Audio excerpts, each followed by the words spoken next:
isn't a human acetylene torch. All right. Mitch Holthus, you can hear it in his voice. It is fun being the play-by-play man of the Kansas City Chiefs right now. The Raiders shut the Chiefs out for 3 quarters on Sunday. It's the one quarter where the Chiefs did score that cost Oakland. Patrick Mahomes threw 4 touchdown passes in the second quarter. The final one to Demarcus Robinson.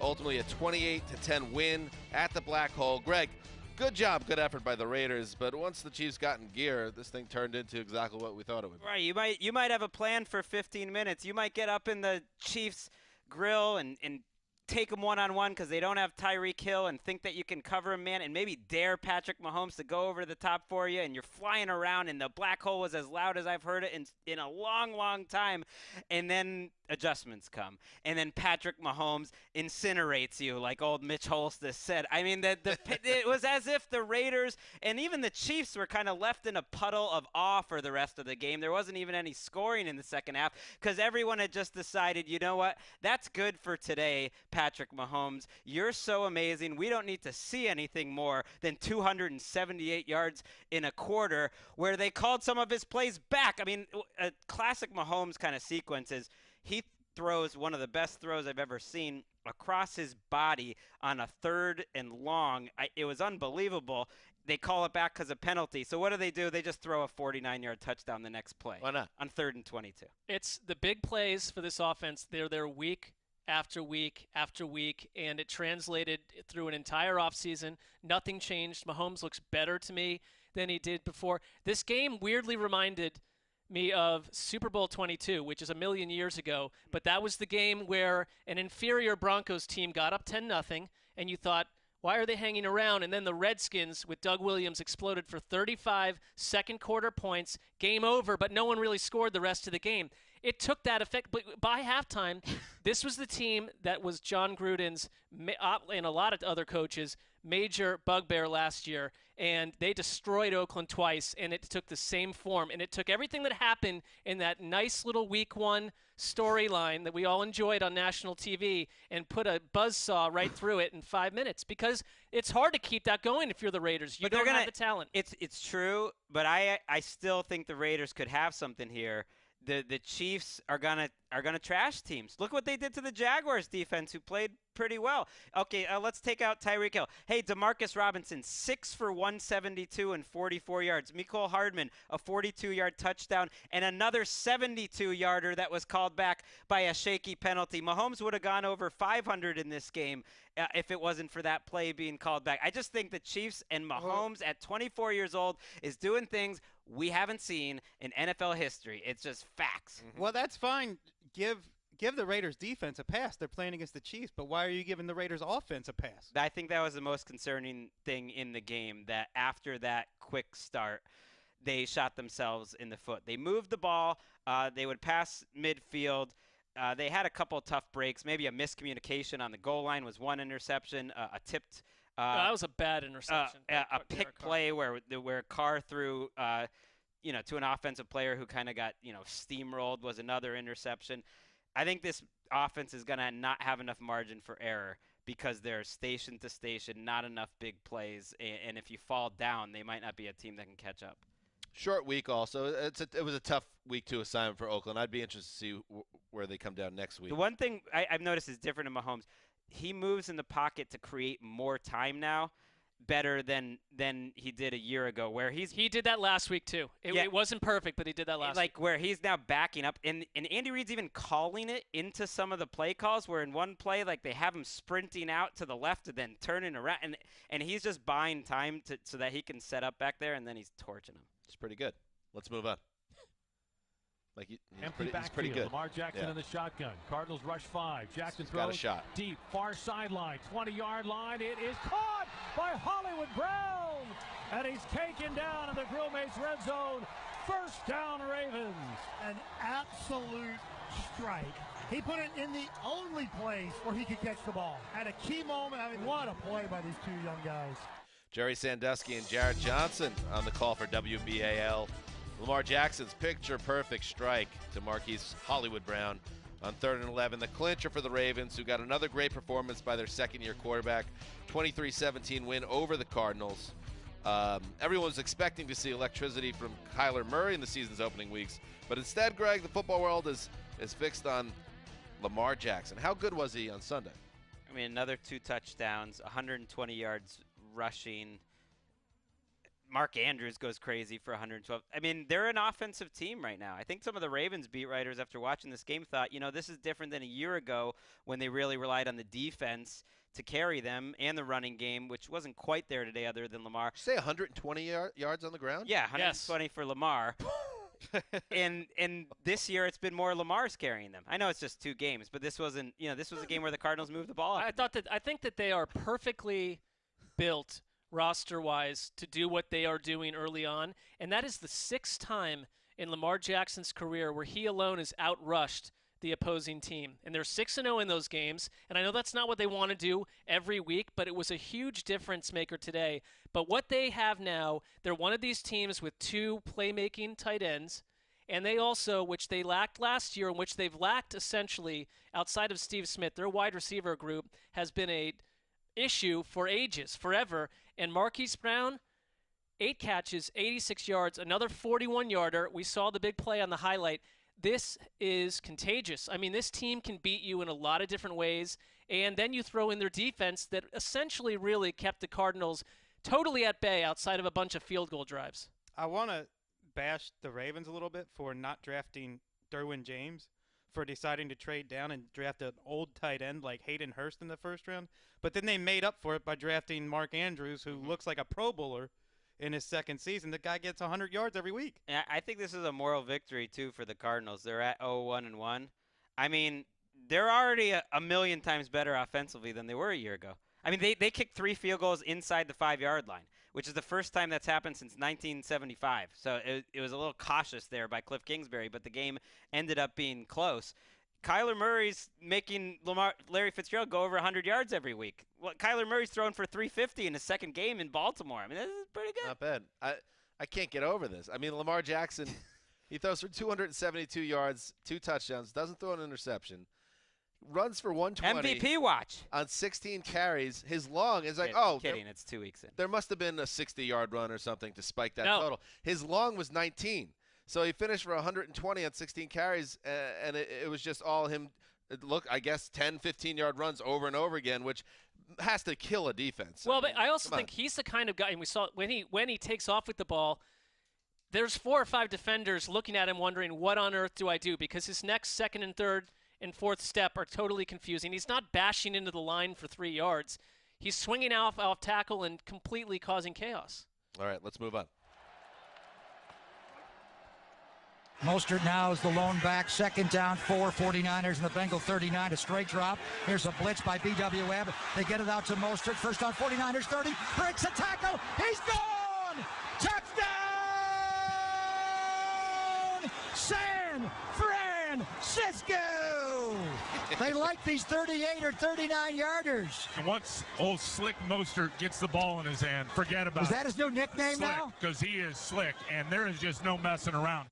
Greg Papa and Tim Ryan of the 49ers Radio Network.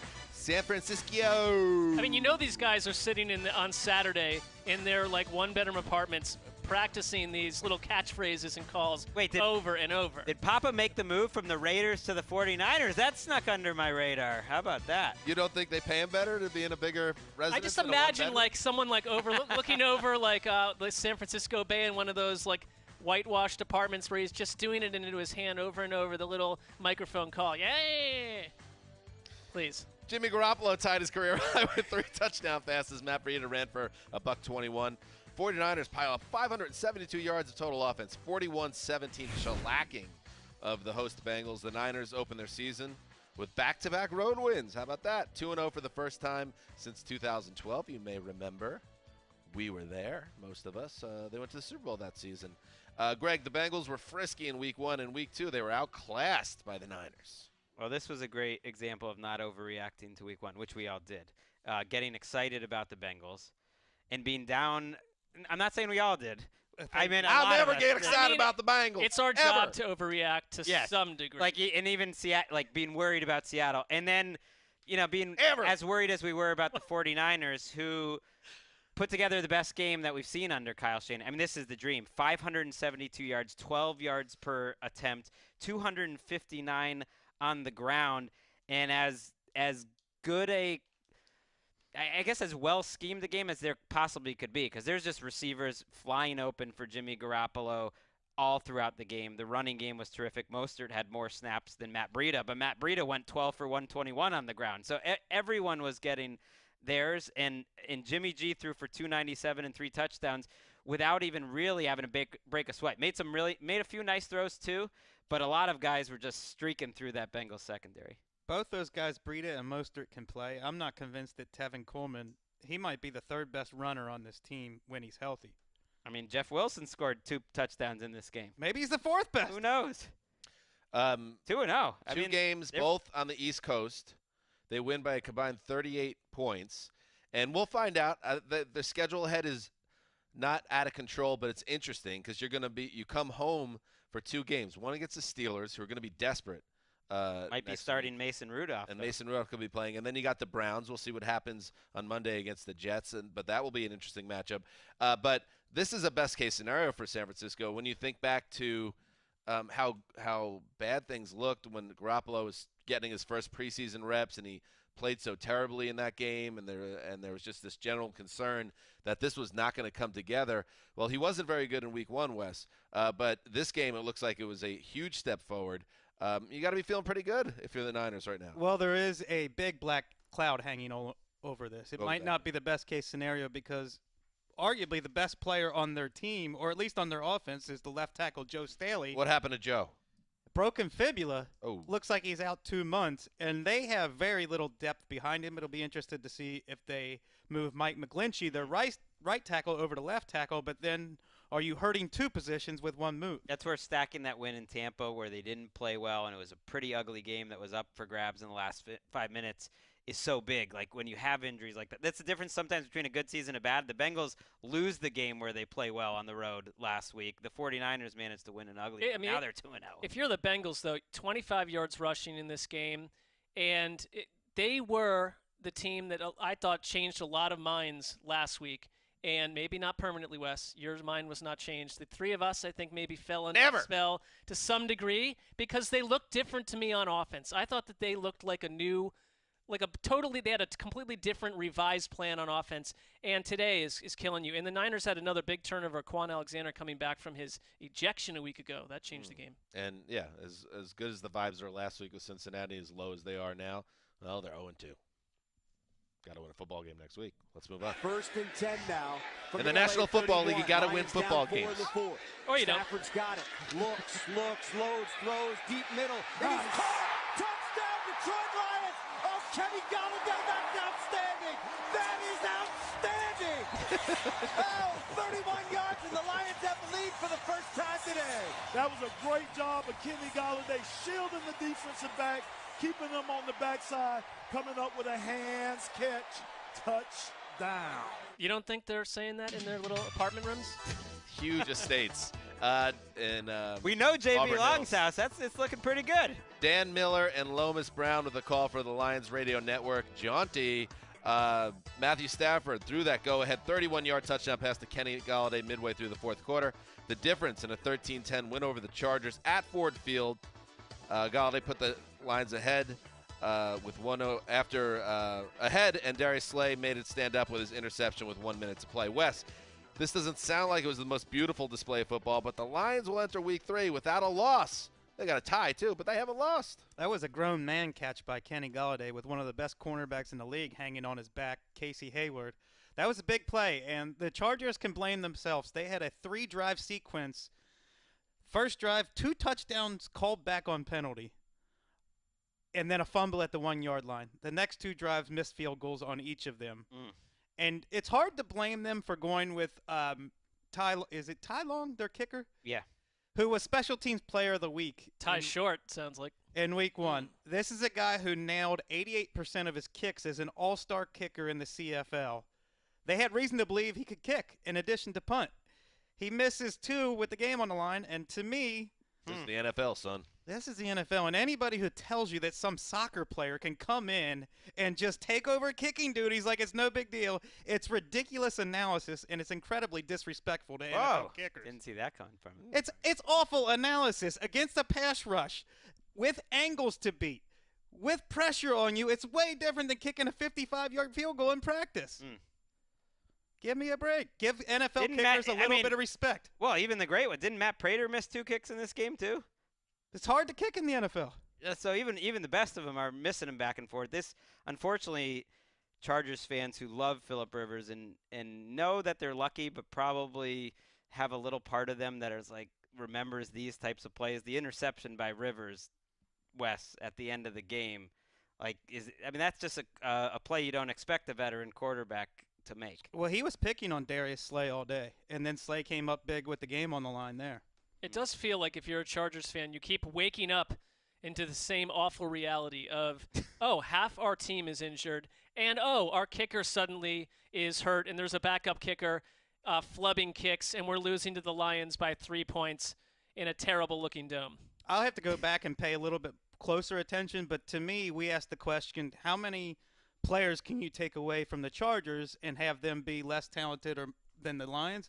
They were in control of this game for most of the game, and they really had no business losing. But maybe taking the kicker away is making you just a little bit less talented than the Lions. And I don't know if it's coaching, and I'm sure Stafford got rid of the ball quickly, but the entire Chargers team had 1 quarterback hit and no sacks, and even that hit was from a cornerback. So they shut down Joey Bosa and Melvin Ingram. Wes, what happened to our T.J. Hockenson Hype Express? 1 catch for 7 yards on 3 targets. Well, the Lions' offense didn't do too much outside of Kerryon Johnson for a while.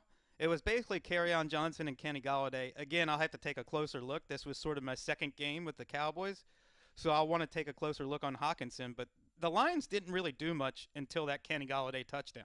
And we know Wes was bathing in that Cowboys action. We were watching that unfold downstairs. Like the Dolphins are tanking to try to avoid being the type of team the Lions are. The Lions are just squarely, it feels like, headed for the middle of the NFL. It's not bad. You're going to have some fun weeks. Another way to look at it, undefeated.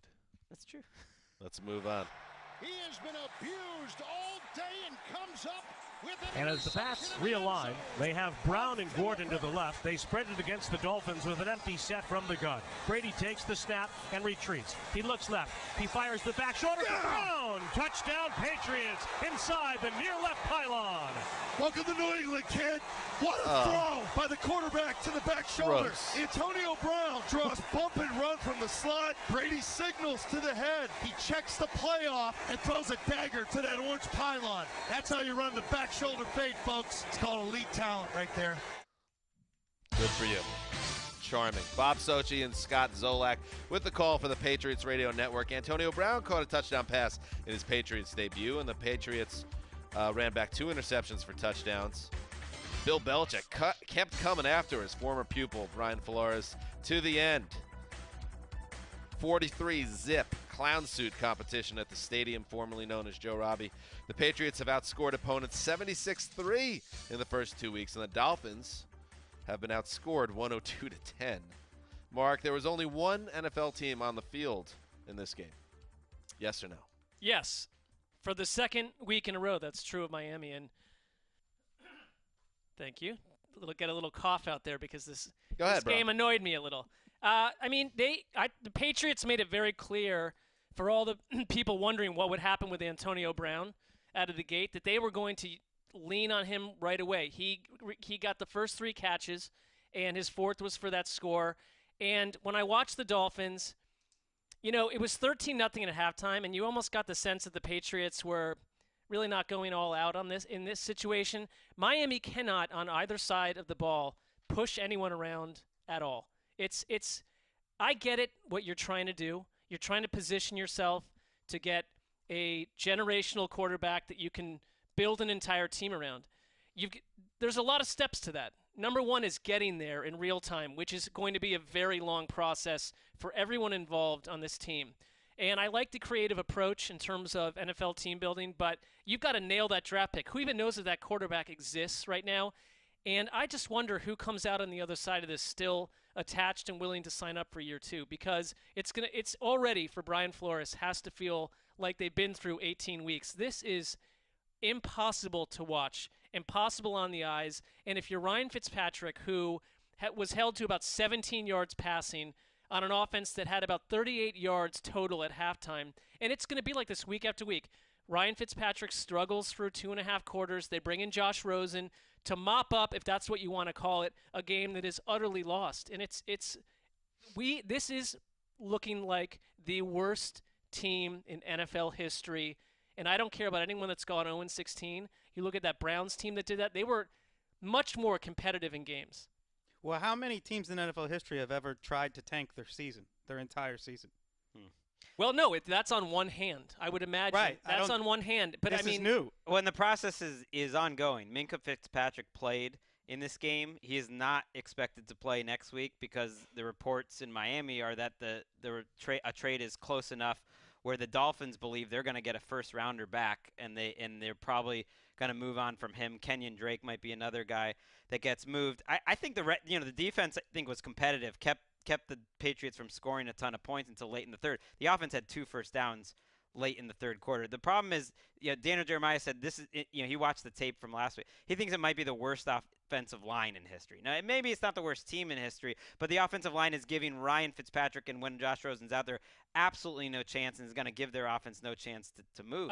They've been pushed around to an embarrassing level in 2 weeks, but I would also look at their defense and say, maybe they were competitive for a stretch today. They were also look at last week. They were also playing the Patriots in a defense that is loaded for bear right now. I know, but it's 43-0. It's like they played 2 great teams over week 1 and 2, and so maybe every week it won't all look like this, but it's hard to get wiped out more than they have in 2 weeks. No doubt. And also, these are human beings. Like players are not going to be all in or even vaguely in, and you're going to start to play for yourself. You've lost huge chunks of the locker room already. These are savvy dudes. Like, they're not thinking, oh, we're going to turn this thing around when the team is week after week trading away your talent. Patriots did have some bad news in this game. They lose their left tackle, Isaiah Wynn.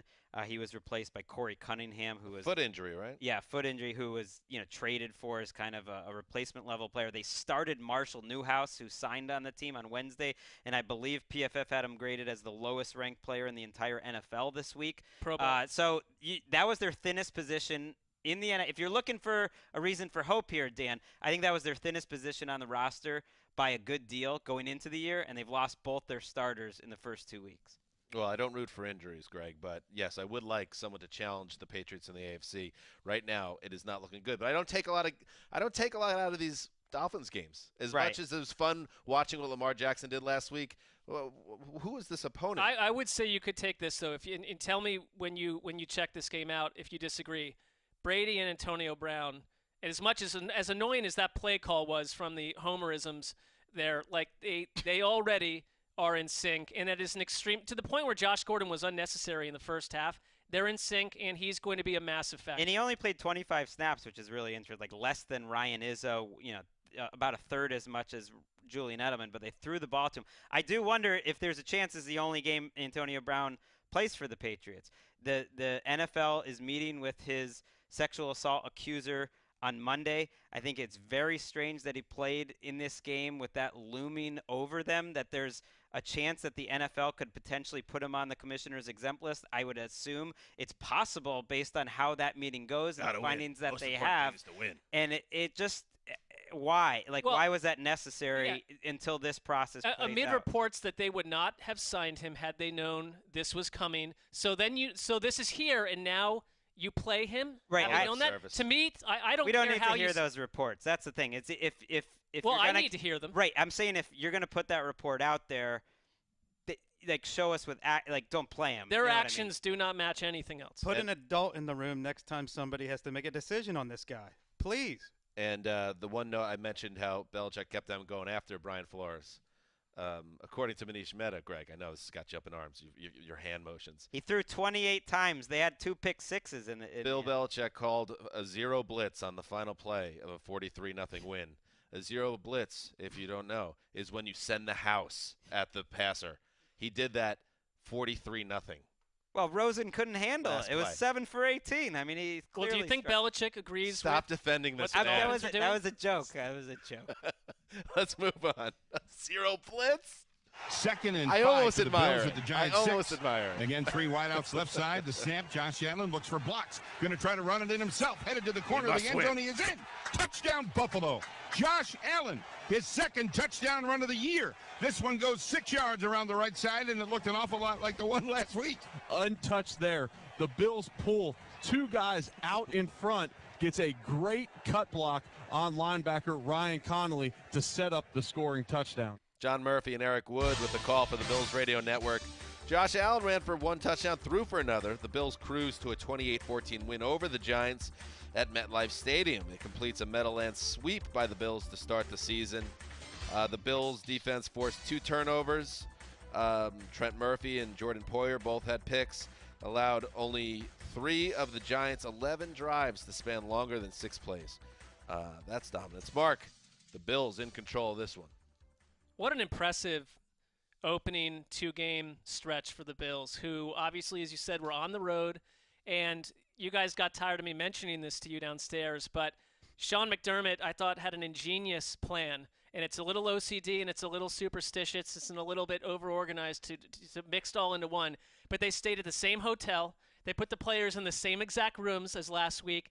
The coach wore the same clothing day after day, and they went out and they drummed a second New York team. And the Bills, to me, are a playoff team if they keep getting the coaching that they're getting from McDermott and from Leslie Frazier as the defensive coordinator, and surprisingly to me, Brian Daboll as well. I think has done a really, really good job.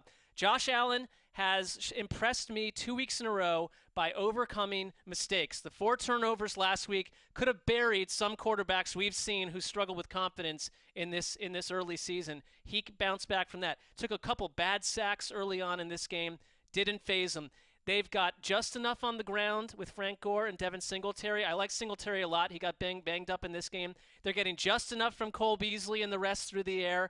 And their defense, Ed Oliver, when you nail these first-round picks like they have, Ed Oliver looks like a star already. He helped generate on a batted pass, a big turnover in this one. And the Giants are an absolute wandering lost ship, and I don't even know where to go. Is it their defense that could not be more confused and leave Bills players more wide open and has an absolute talent train, or an offense and a coaching staff, especially if you're Pat Shurmur? I don't know who is not allowing you to start your other quarterback at this point just to see what would happen, because if you continue on this path with Eli Manning, you are not going to be a head coach. You need a spark. You need someone to come in. We've been saying it. The entire world's been saying it, everyone but the Giants organization. It's not just that Eli Manning is better than we think and we're just piling on him. He was the problem today, along with an offense that after their first drive with Saquon Barkley has no ability to surprise anyone. If you're going to get scored on that first drive, 2 weeks in a row that happens, then you just drop a bomb on them and the Giants have no answer. Jack Rabbit Jenkins, after the game, threw his pass rush under the bus, saying that he can't cover for 10 seconds on every play. And then Pat Shurmur said, look, we're not going to take a look at the quarterback situation. Eli is not the problem. Well, it shocks me that an problems. NFL coach would come out of this game saying that. They have a lot of problems. They're talent poor, and they have an old quarterback that they have to make a switch on.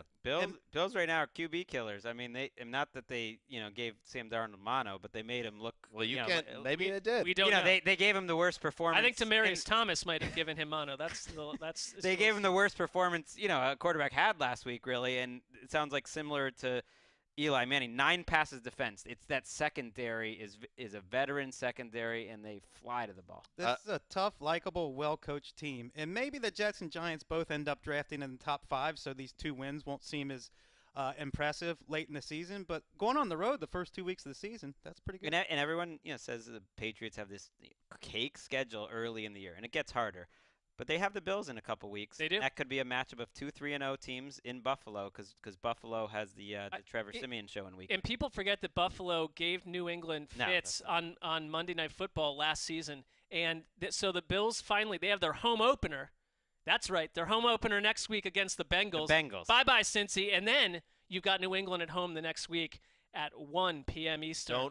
Don't stumble against Cincinnati, though, because if you stumble against Cincinnati and then get killed in New England, all of a sudden you're 2-2 and all this juice is gone. take care of business next week. This doesn't feel to me like the Bills teams of old that have done that systematically year after year. They feel a little bit different. I hope you're right. All right, let's move on. Hope I'm right. Prescott under center, 2nd down 6. With a play fake to Elliott. He's got a lot of time deep to the middle. He's got a man to the middle of the field. It's caught, and it's in for the touchdown to Devin Smith. How about that? Devin Smith, you're all the way back. And it's just play action in the backfield. They've got no safety in the middle of the field. Devin Smith just runs away from Josh Norman here. Great route, great throw, great pass protection, great call by Kellen Moore. Brad Sham, the Sham God, and Babe Laufenberg with the call, KRLD. Stay hot, Dak Prescott. The Cowboys quarterback carved up the Redskins defense with his arms and legs. 26 of 30 for 269, 3 touchdowns, and 69 yards rushing in a 31-21 Cowboys win. Wes, will Zeke Elliott eventually take full control of this offense once he rounds into shape? Or are we all of a sudden in the middle of a sneaky MVP candidate Dak-type Dak-assance? I absolutely think Dak can be an MVP candidate this year. Considering the strength of that roster and what Kellen Moore's done with the offense, and then add on top of it Dak Prescott's improvement starting with the second half of last year, he entered this game with the most passing yards in the NFL over the previous 9 games going back to last season. He has been playing well for a long time now. And in this game, you saw another playmaker emerge, a guy I've been talking about, Devin Smith. Led the team in receiving in this game, burned Josh Norman, which seems like not that great of a feat. I think we could do that now. Josh Norman's getting burned a lot on deep balls. Michael Gallup burned him on another deep ball, and Dak missed through it, turned him around on the play. After last week, Dak had a perfect passer rating. Sluggish start in this one, and the interception off Randall Cobb's hands was his fault. It was a bad throw. But then he completed 18 straight passes at one point in this game. He is getting hot with Kellen Moore calling the plays, and I don't think it's a coincidence. You do have to point out the caveat that the Giants' defense is terrible. The Redskins' secondary was injured coming up into this game and suffered another cornerback injury during the game. So I think you have to say let's hold off and see if this truly is one of the most dynamic offenses in the NFL. So far this year, they have been. Prescott led Dallas on consecutive touchdown drives of 97, 83, and 75 yards. Well, and they're different. You know, Dan has been on Seahawks corner. There's no one been on Devin Smith corner like Chris Wesseling. And to me, that is emblematic of the fact that this team's a little deeper, that they have guys like Devin Smith and Gallup on a day where, you know, Cooper gets 44 yards and Randall Cobb gets 24 yards. They're still putting up 474, doing what a really good team should do, which is control a game on the road against an inferior opponent in the division and just walking into 2-0. I think you can't lose against the Redskins and the Giants right now if you're the Eagles or Cowboys. You just need to rack up 4 wins against those two teams. And on the one series where they sat Zeke for the entire series, Pollard came in, they marched right, but they ended up with a field goal on that. And it didn't feel like, I mean, Zeke played well. He played much better than he did last week. He went over 100 yards because he had a 27-yarder to salt the lead late in the game. But this was not something where Zeke carried the team. No matter who they're putting back there, they're moving the ball. My biggest concern for the Cowboys, and this is a little more long range after what could be, who knows, a Super Bowl season for them, is that Kellen Moore, with the way that coaches are being promoted at such rapid pace, could be a head coach by mid-January. And if Dallas doesn't have the decisive nature to make him their head coach, I think he's going to be somewhere else, and then you're stuck with a one-and-done scenario. There is no way Jerry Jones is letting this guy out of the building. He'll make him the head coach. You're giving me flashbacks because they did not let Jason Garrett go to Baltimore when he was the hot rising guy, and Garrett decided to stay as the highest-paid assistant in NFL history by far, to stay for another year, and then eventually got the job. I'm with you. You can't it's early. Well, Jason Garrett wins the Super Bowl. I think everything's going to be okay, right? But I don't know if it's going to be okay. Then you make the move. It's like going to Switzer, except a better It's not insane. I think I could see You would fire Jason Garrett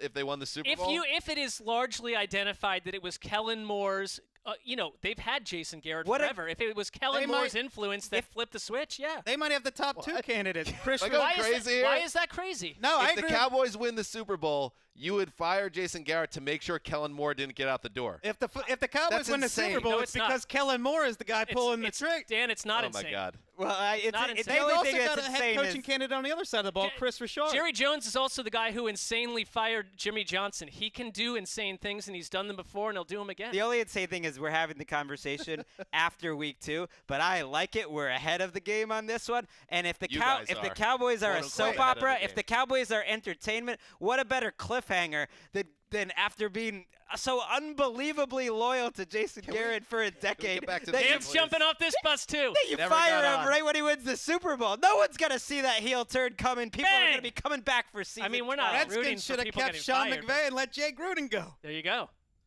All right. By the way, much more sane to keep Jay Gruden.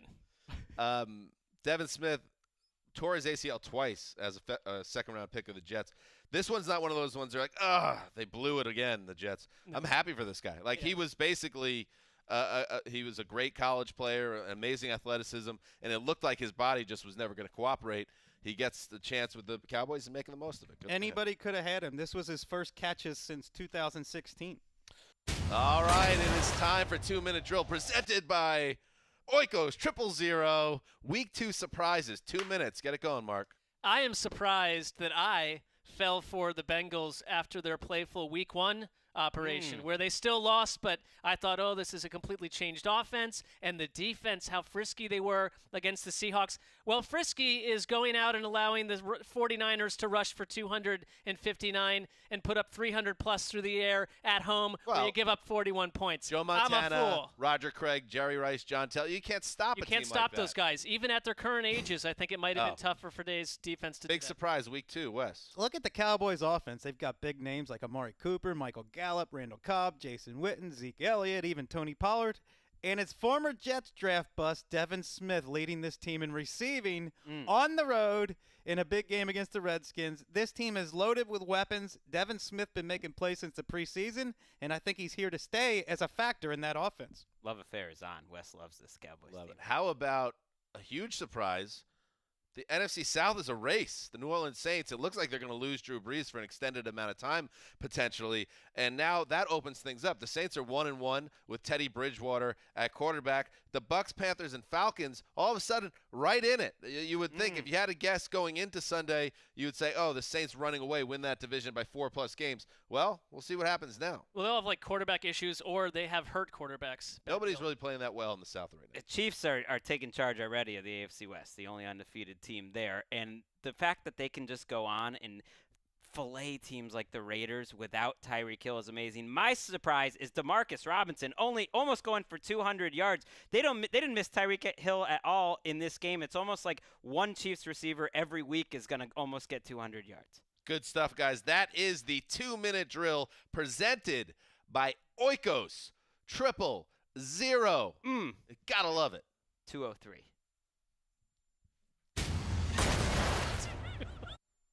Three on the play clock, 2-1, snap to Ryan. Here comes Philly. Quick throw. This is Julio Jones.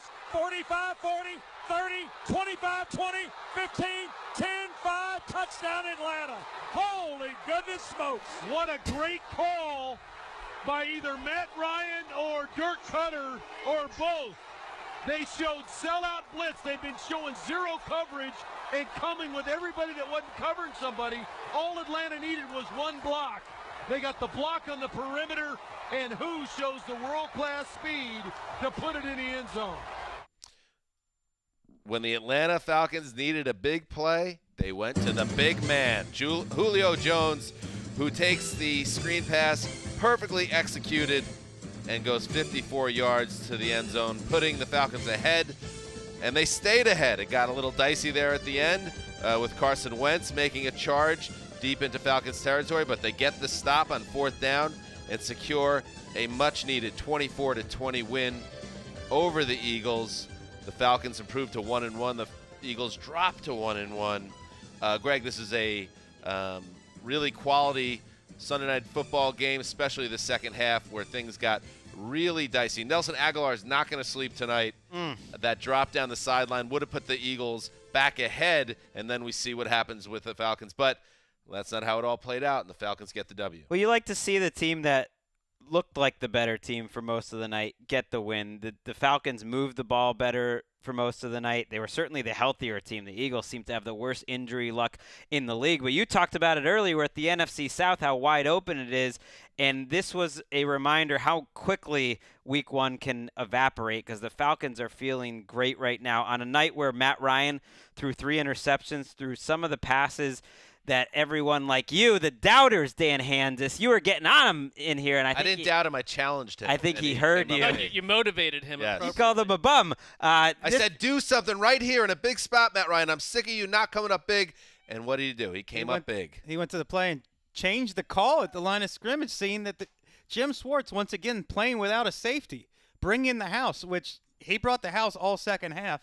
And Matt Ryan made him pay on that. And Jake Matthews with the pancake block. It was just a perfectly executed play by a Falcons offense that has been maligned in the post Shanahan years. But for one night and one play call, everything was right. And they really should have lost. I mean, if you think about the Aguilar, maybe, who knows, maybe Matt Ryan would have gone back down the field too. The fact that the Eagles were in this game, despite Carson Wentz had about 89 yards at some point in the fourth quarter with 2 interceptions. He had been hit all night. They lose Alshon Jeffrey. They lose Deshaun Jackson. And yet the Eagles were still right in that game to have Aguilar drop it and miss the chance to win there. This, in so many ways, other than the Ryan picks, this is the kind of defense and the kind of game that Dan Quinn wants. Well, I think if the Falcons find a way to not win this game. Okay. Forgot about that. Carrie. Now, is that still the song? All I'd on say Sunday is Night that Football? Can we confirm? What she's crooning now, the newer version, is even lesser than that version it's was. Wisconsin litigation. Well, she's heading in the wrong direction, so I've got nothing to worry about. I mean, if you're the Falcons, Dan Quinn is faced with questions all week about his job security and the direction of a team that, everyone was all in on Dan Quinn, and if they start 0-2, they look farther removed from that Super Bowl year than ever imaginable. I'm still concerned, though, about an offense where Matt Ryan has thrown 5 picks in 2 games. He had, Wes, 7 all year, you mentioned? 7 all year last year. Your leading rusher is Ito Smith with 32 yards. Devonta Freeman, who's back from injury, is rushing for 2 yards per carry. I don't know. It's nice to escape with a win here, but the Devonta Freeman comeback season is not off to a great start. Ito Smith, you mentioned, he goes 4 for 32. The long was 28 yards. So he had most what of about his those other damage 3 on one play. I don't think the Falcons are a finished product on offense. Hopefully they'll continue to evolve. Calvin Ridley and Julio Jones, again, look like one of the best 1-2 punches in the league. I just want to get back to the Eagles for a second here. Wentz, this is one of my favorite, and I need to rewatch this game, but especially the second half is one of my favorite Carson Wentz games I've ever seen, because he did nothing, and the Eagles had tons of issues in the first half with the injuries, including Wentz, who went into the pop-up tent for a while after taking that vicious shot to his chops. And he just had great will and spirit in the second half of this game. And if Aguilar doesn't drop that pass, I mean, this is a total different conversation we're having. You can't get too excited about the Falcons' defense on that last stand, because they got bailed out on a terrible drop. And then on 4th down, Wentz, in the face of incredible pressure and another crushing hit, hangs in tight and delivers another big reception. Aguilar caught this one.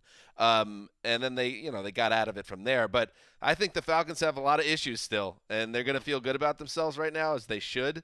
But I think this team has a lot of work to do. Wentz is still the guy that, there were 2 or 3 plays tonight where we were like, he is dead meat. And then he's escaping, rolling, pulling away from a defender. You think he's pulled down a second time, unfurls a throw, the one where the knee is nearly touching the ground, and it's a completion. He's magical to watch when he's on. Grady Jarrett with a big game. We talked before the season started how the season could come down to Takk McKinley and Vic Beasley. Beasley, not necessarily a good game. He was the guy that Carson Wentz was carrying on his back on one play as he threw, falling to his knee. But Vic Beasley did kind of run into a key sack late in the game, and McKinley had 8 hurries and 2 QB hits. So he was very active for the Falcons. I'm not worried about the style point. Give me a break. They're playing the Eagles, one of the Super Bowl type of favorite teams. It's week 2. You just try to get out of there with the win, and you're happy. Give you a break. And you're happy. No break. Doesn't get no break from me. There's no style points. You just put this one in the bank, and you hope you keep getting better. They were flat and ugly in week 1, and this was not a very pretty game either, but they did come out on the right end. Well, there's no NFC South team that any of us could feel good about right now. No. They should feel the best tonight. Well, they're not the team that's had bowls. No Alshon Jeffrey in this game. The Bowls of Suns. That feels so 4 days old at this point. Deshaun Jackson leaves with an injury, and Wentz still almost brought this team back, but he doesn't. They have to be worried, though, about the injuries. Feels like they have some of the worst injury luck in the entire NFL. And sometimes that's what it comes down. Like sometimes seasons come down to luck, probably more than anything. That they make the tackle on Zach Ertz when he's coming back to the ball, so he's half a yard short on 4th down, and maybe that's the difference between winning or losing. You stack up like 3 of those versus getting unlucky 3 times, you're 11-5 versus 5-11. And most importantly, there are reports that this affected Rick Holiday's fantasy team, if I'm not mistaken, which certainly directly affects our show and the result of our show, ultimately, and how we're treated. Why? Why does that have anything I don't to do know. with anything? Well, because Is it true you're a that bit of a wild card. See, that's what I'm talking about right there. That's why. We don't get that if your fantasy team is flying through the skies. I'm abused by it. Is it true, Erica, that the Julio Jones touchdown cost you your fantasy match? It did. It did. Well. And they also had the Patriots defense on their team. Don't care. But I was still Don't care. Pay it forward. These are the Eagles' injuries before we sign off. Corey Clement, shoulder. Tim Jernigan, foot. Deshaun Jackson, groin. Dallas Goedert, calf. Alshon Jeffrey, calf. Carson Wentz, check for concussion. Nelson Aguilar, check for concussion. Jason Kelsey was injured. Jason Peters at the end. Dan Hanses, check for concussion, please. All right, it's time to go. You'll be checked for a concussion when the Jets take out the Browns on Monday night. See, this is how you really feel. Dan Hanses signing off. For Quiet Storm, the mailman, the old boss, and Ricky Holloway behind the glass. JETS!